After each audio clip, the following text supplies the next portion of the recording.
Hello. Today I'm going to start my talk by asking one simple question.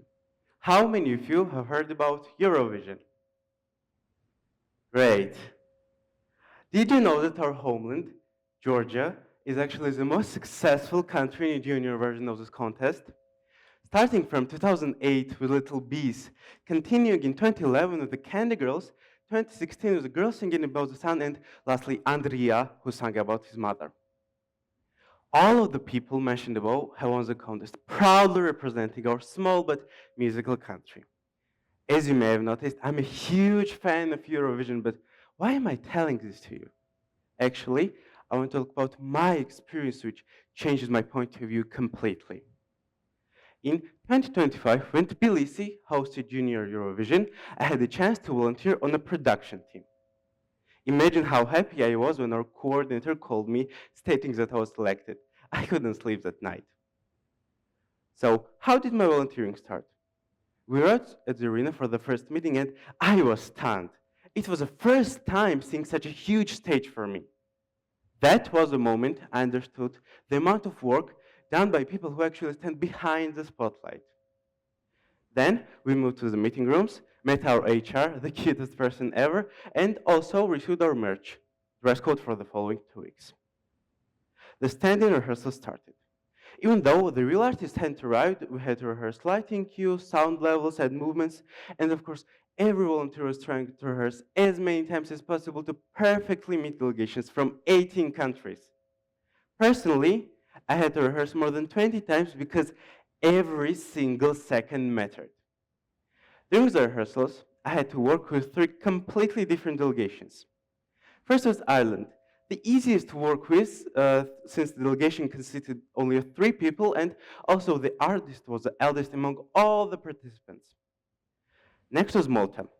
I thought it would be an easy job to do since Malta is a small island country, but actually it was the biggest delegation of the whole contest.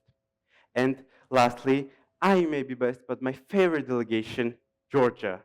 I can't tell you how happy I was when our coordinator told me that I had a chance to work with them. So on December 3rd, the stand-in rehearsal started. And even though I had rehearsed so many times, my hands were shaking. I was too shy to knock on the door and tell all these 20 people that we have to go now, but I did it.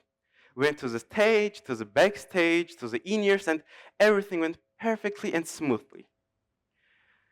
Yes, it may sound easy, but when you have to do it for a whole week, multiple times a day, it's quite hard.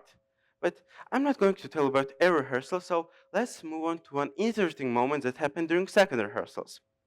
It was like 20 or 30 minutes before the start, and one delegation member came up to me saying that they had to repair the singer's dress. You had to see how I was running with it around all the arena to make it done on time, and I did it. Of course, the most exciting part of the story was the live show. Millions of people on TV watched perfect performances, but in the backstage, hundreds were shaking. On our walkie-talkies, my manager was calling for me. In another corner of the room, another delegation member was looking lost, and makeup artists were understanding what my delegation member wanted from them, and I had to handle this on my own. But why am I telling this to you? After the show, I understood something important.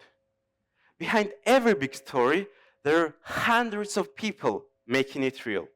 At Eurovision, there are producers who rehearse every note and every movement, technical crew who assemble stage piece by piece, create special effects, LED lights and fire shows, and of course, people who are important to performers like family, friends, and loved ones. But what surprised me most wasn't the responsibility or stress. It was the silence.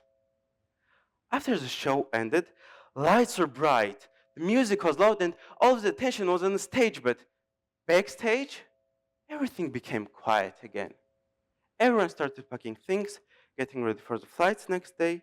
There were no cameras and no applause, just pure work. And that was the moment I understood.